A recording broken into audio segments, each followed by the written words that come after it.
A warm welcome to Revenge of Love Tales. We appreciate each one of you being here. Before we begin, we'd love to know which corner of the globe are you watching from. Share with us in the comments. Now let's dive into today's story. I am 32-year-old woman, have been married to my husband Ethan, who is 35 years old, for 4 years. Now my background is quite different from Ethan's. I come from a broken family where my mother struggled with addiction, and my father had to care for me and my sister. Unfortunately, my sister chose to live with our mom and also became addicted, leaving me with a sense of isolation. In contrast, Ethan's family is a tight-knit and extensive clan. He has a brother, 3 sisters, numerous uncles and aunts, all of whom are incredibly close. They celebrate Christmas together every year, which is a heartwarming experience. I'm truly grateful not only for Ethan, but also for his family. Ethan and his brother Jasper don't always see eye to eye, with some remnants of sibling rivalry. Though they generally get along, their fundamental difference lies in their worldviews.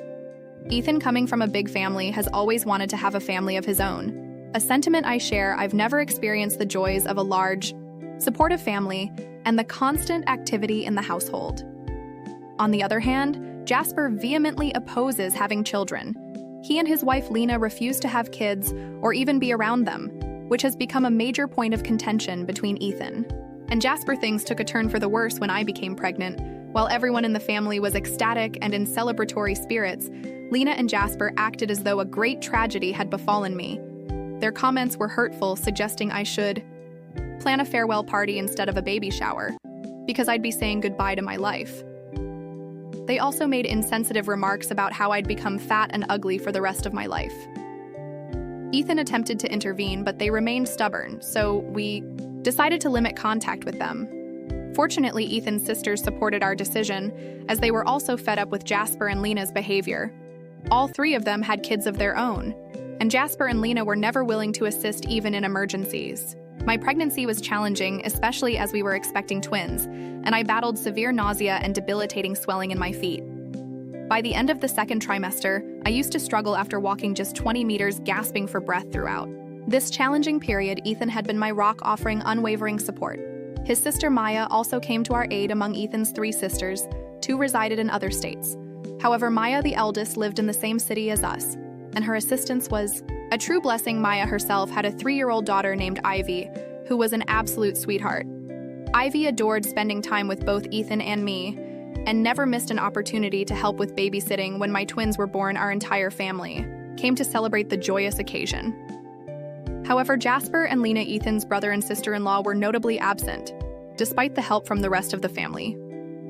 Managing 2 infants was quite a challenge, but having the support of my family made things more manageable. Then one night at 11 p.m., I received a call from Child Protective Services CPS informing us that both Ethan and I were required to immediately go to a specific address. I explained that I had twins and at least one parent needed to stay with them. CPS insisted that I come while leaving Ethan with the children, as they had received a report of an unattended child alone in a house a few streets away, and that house belonged to Jasper. My mind raced with a million thoughts as I made my way there. Initially, I assumed it was a mistake. I even considered the possibility that one of the 2 had a secret child, but it seemed highly unlikely. Upon arriving at the house, I saw several officers present and a terrified, sobbing Ivy. She was crying so hard that it seemed her lungs might burst without hesitation. I rushed to her and embraced her tightly as she clung to me. Ivy's emotional state shocked me. Maya was nowhere to be found, and the CPS representatives began asking me how I knew Zara and if I was aware of her mother's whereabouts. I explained that she was my sister-in-law's daughter, and I was often the one to babysit her in case of emergencies. It left me bewildered as to why Ivy was in this situation. They requested that I call Maya, but she was not answering her phone. Additionally, they inquired with the person who had informed them about what he had witnessed. He explained that he had witnessed a tall woman with short brown hair driving up with Ivy a few hours earlier. My brother-in-law and sister-in-law Colin and Lena were present in the house at that time. According to the witness, he saw them engaged in a heated argument for a while, after which Maya left the house in tears. Within an hour and a half, both Colin and Lena left the house with bags and everything they needed. When the witness inquired about Ivy's well-being, they dismissively told him to mind his own business. This incident occurred around 8 p.m. The witness waited for their return, but when they didn't come back, he decided to call CPS. I was livid. It felt like steam was coming out of my ears. I couldn't believe the audacity and insensitivity of Colin and Lena. I was also upset with Maya. Why hadn't she called me? Why did she have to leave Ivy with those two irresponsible individuals for such a long time? My anger led me to file a complaint with the police against Colin and Lena. I didn't care about the consequences. All that mattered was Ivy's safety. When I returned home with Ivy from the police station and shared the details with Ethan, he disagreed with my decision. He insisted that regardless of their actions, Colin and Lena were still family, and we didn't know their reasoning behind their behavior. Now I'm starting to question whether he might be right.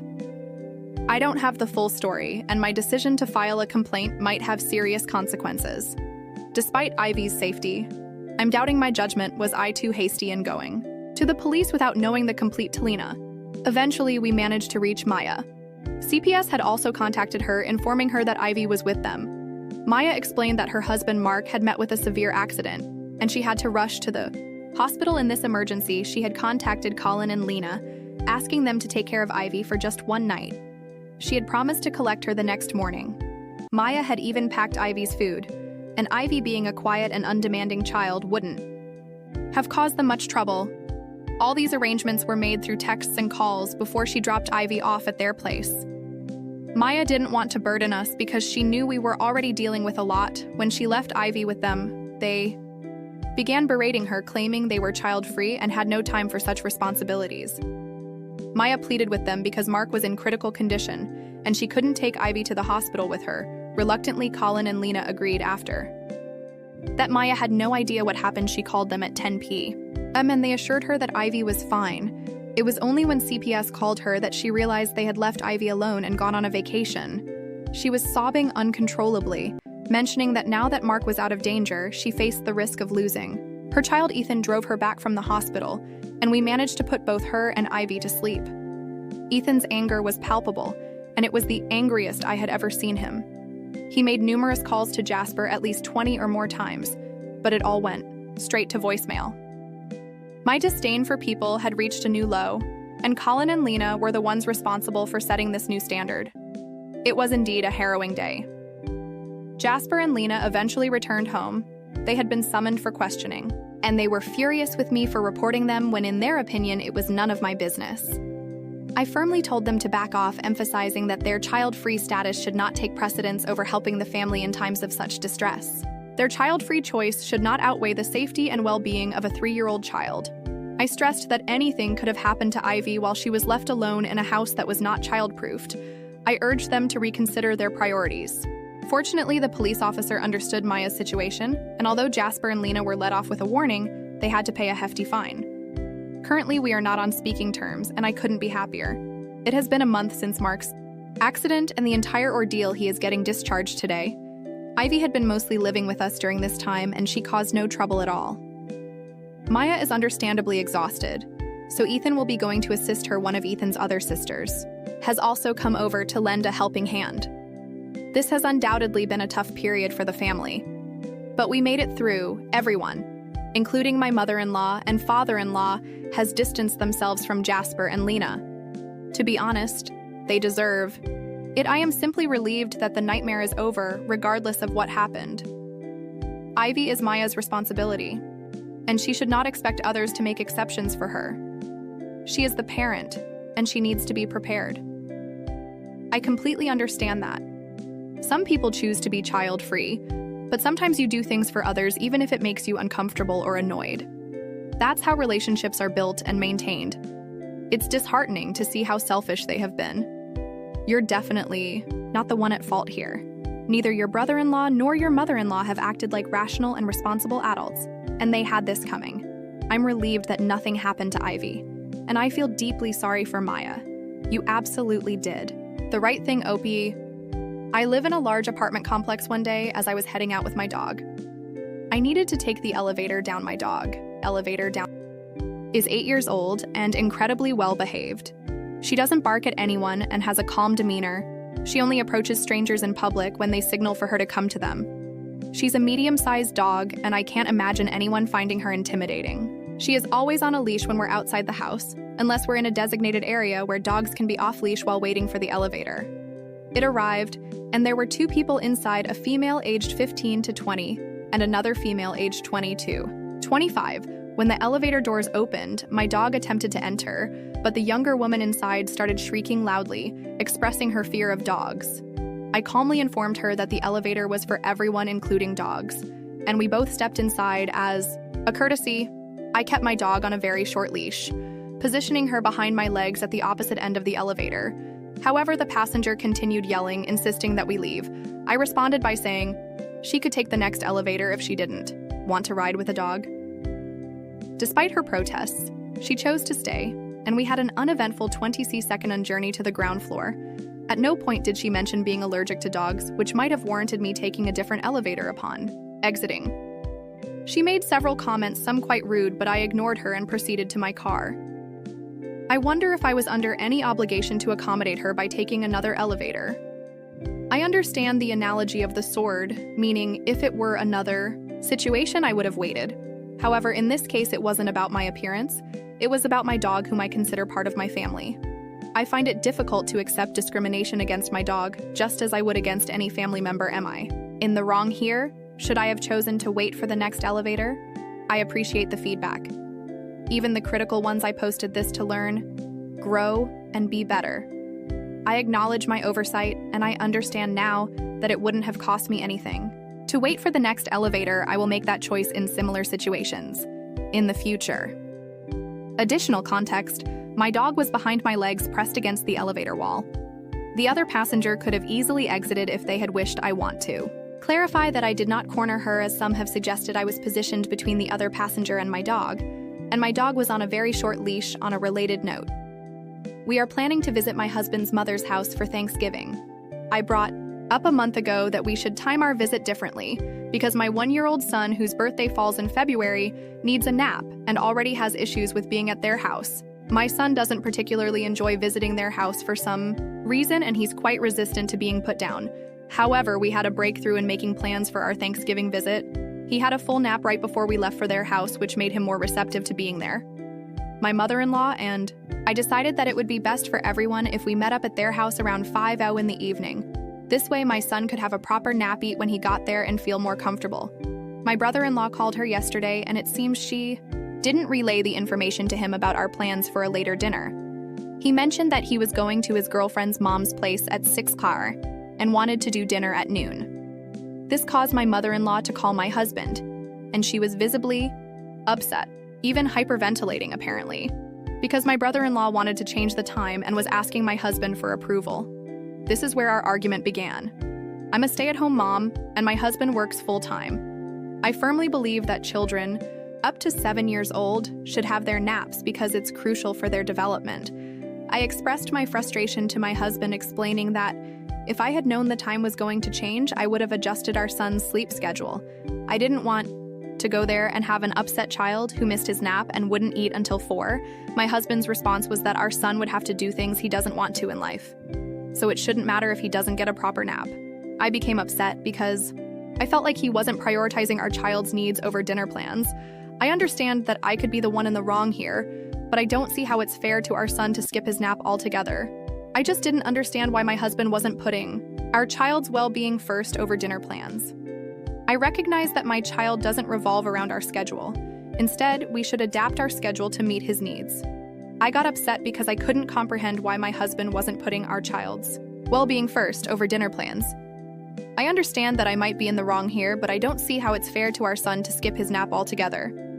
I'm torn Reddit, so please let me know if I'm being unreasonable here. I'll gladly answer any questions to provide more clarity. Update. I've decided to give up the fight and just go when they say. Everyone else's happiness seems to matter more in this situation, and I've reached a point where I no longer care. When my husband came home, he immediately called his mom and vented his frustration about the sudden change in dinner time, emphasizing how absurd it was to cater to his older brother. He passionately expressed his annoyance for nearly 2 hours, highlighting his brother-in-law's disrespectful behavior, which we've grown to despise. Oh my goodness, everyone in this post is absolutely wild. I want to express my gratitude to all of you who truly understand the challenges of children's sleep schedules and the chaos that ensues. When it's disrupted, we've decided to comply with the new time. Although my husband informed his mother that we might not be able to eat much as our son is likely to be upset given the change in his routine. Luckily, he napped an extra hour today, so hopefully that might make things a bit easier. But who knows for sure. Additionally, I am thankful that my husband stood up for us initially.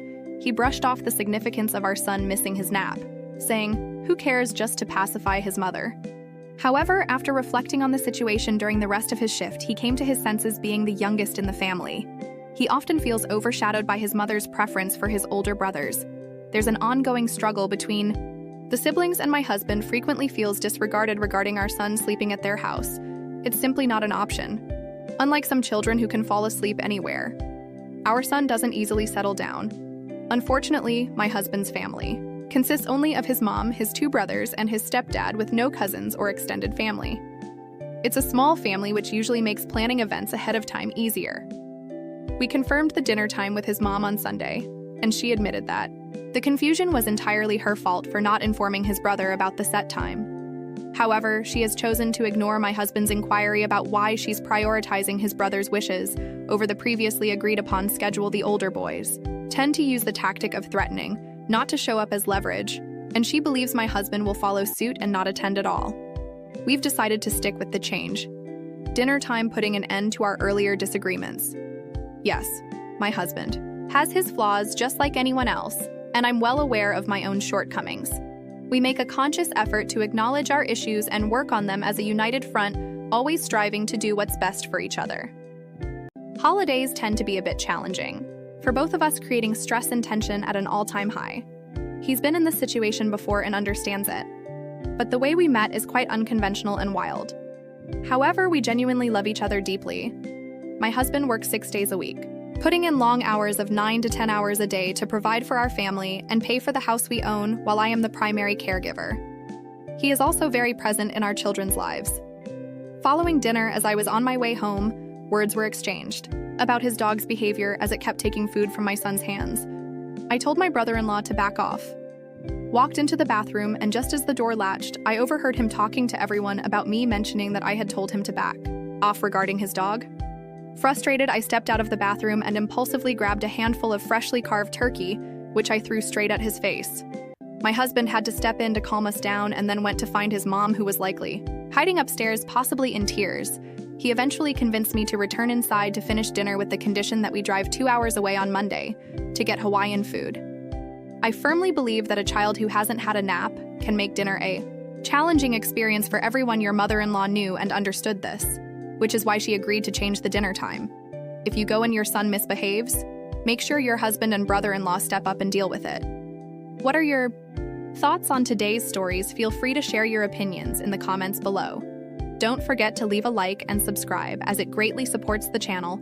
We look forward to seeing you in the next one.